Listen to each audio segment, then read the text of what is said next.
Hi dears, എല്ലാവർക്കും പുതിയൊരു വീഡിയോയിലോട്ട് സ്വാഗതം കേട്ടോ. എല്ലാവരും സുഖമായിട്ടിരിക്കുകയല്ലേ? എന്തൊക്കെയുണ്ട് വിശേഷങ്ങൾ? ഇന്ന് നമ്മൾ പോർക്ക് ഫ്രൈ ആണ് കേട്ടോ ഉണ്ടാക്കുന്നത്, അതും ചട്ടിയിലാണ് കേട്ടോ. അപ്പം നമുക്ക് കറിവേപ്പില ഇല്ല, കറിവേപ്പില നമ്മൾ തൊട്ടപ്പുറത്തെ വീട്ടിൽ നിന്ന് അടിച്ചു മാറ്റിയിരിക്കുകയാണ് കേട്ടോ. അപ്പോൾ കറിവേപ്പില സെറ്റായിട്ടുണ്ട്. അപ്പം നമുക്ക് വീഡിയോയിലോട്ട് പോയാലോ? വളരെ കുറച്ച് സംഭവങ്ങളായിട്ട് നമ്മൾ എടുത്തിട്ടുള്ളൂ. സവാളയിലും ഇഞ്ചിയിലും വെളുത്തുള്ളിയിലും പച്ചമുളകൊക്കെ വളരെ കുറച്ച് വെച്ചിട്ടാണ് കേട്ടോ ചെയ്യുന്നത്. അപ്പോൾ നമുക്കിതൊക്കെ നന്നാക്കി ശരിയാക്കി എടുക്കാം അല്ലേ.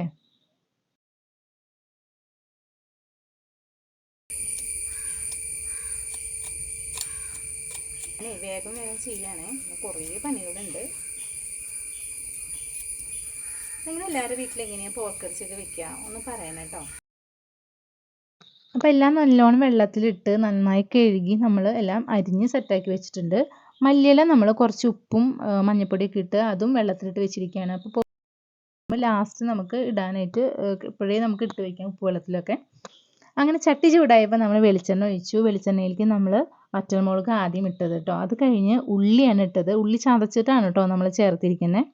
ഉള്ളി ഒന്ന് വാടി വരുന്ന സമയത്ത് നമ്മൾ കറിവേപ്പില, അതുപോലെ ഇഞ്ചി, വെളുത്തുള്ളി എന്നിവയൊക്കെ ഇട്ട് ഒന്ന് ഇങ്ങനെ റെഡി ആയി വരുന്ന സമയത്ത് നമ്മൾ സവാള ഇടുന്നു കേട്ടോ.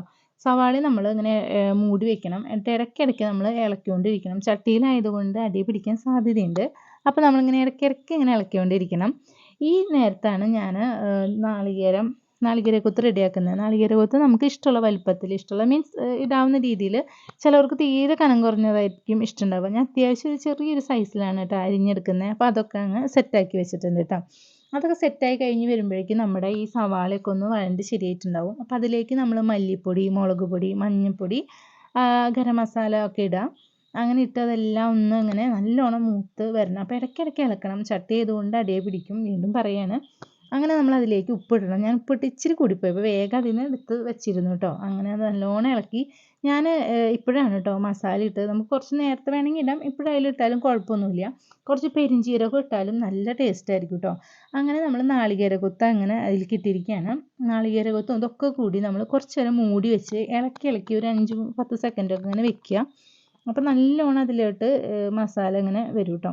നാളികേരക്കൊത്തിലൊക്കെ പിടിച്ച് സെറ്റായതിന് ശേഷം നമ്മൾ പോർക്ക് ഇടാൻ പോകുന്നത്. പോർക്ക് ഞാൻ പകുതി വേവിച്ചിട്ടുണ്ടായിരുന്നു. ഇഞ്ചി, പച്ചമുളക്, വേപ്പില, പിന്നെ മസാല, പെരിഞ്ചീരകം, കുരുമുളക് അങ്ങനെല്ലാം ഇട്ടിട്ടാണ് നമ്മളിത് കുറച്ച് മുളക് പൊടി ഇട്ടിട്ടുണ്ടായിരുന്നു. അങ്ങനെ പകുതി വേവിച്ച പോർക്കാണ്. അത് നമ്മൾ ചട്ടിയിലോട്ട് ഇടുക കേട്ടോ. ചട്ടിയിൽ നമുക്ക് ഇച്ചിരി ചെറിയ ചട്ടിയായി നമ്മൾ എടുത്തത്. കുറച്ചും കൂടി വലിയ ചട്ടിയായി നമുക്ക് ഇളക്കാനൊക്കെ എളുപ്പമുണ്ടായിരുന്നു. അങ്ങനെ നമ്മൾ ഇടയ്ക്കിടയ്ക്ക് ഇങ്ങനെ ഇളക്കിക്കൊണ്ടിരിക്കുക. അപ്പോൾ നമ്മുടെ കുക്കിംഗ് ചാനലൊന്നും അല്ല, എന്നാലും വീഡിയോ ഇഷ്ടപ്പെട്ടാൽ ലൈക്ക് ചെയ്യാനും ഷെയർ ചെയ്യാനും സബ്സ്ക്രൈബ് ചെയ്യാനും മറക്കല്ലേ. അങ്ങനെ ലാസ്റ്റ് ആയപ്പോൾ നമ്മൾ മല്ലിയിലയും പിന്നെ കുരുമുളക്, പെരിഞ്ചീരകം, പിന്നെ കറിവേപ്പില, കുറച്ച് വെളിച്ചെണ്ണ ഒഴിച്ച് മിക്സ് ചെയ്തെടുക്കുക. അപ്പോൾ വീഡിയോ ഇഷ്ടപ്പെട്ടാൽ ലൈക്ക് ചെയ്യാനും ഷെയർ ചെയ്യാനും സബ്സ്ക്രൈബ് ചെയ്യാനും മറക്കല്ലേ. നല്ല അടിപൊളി ടേസ്റ്റുള്ള പോർക്ക് ഫ്രൈ ആയിരുന്നു. അപ്പോൾ എല്ലാവരും ട്രൈ ചെയ്ത് നോക്കണം കേട്ടോ. അപ്പോൾ നമുക്ക് അടുത്ത വീഡിയോയിൽ കാണാം.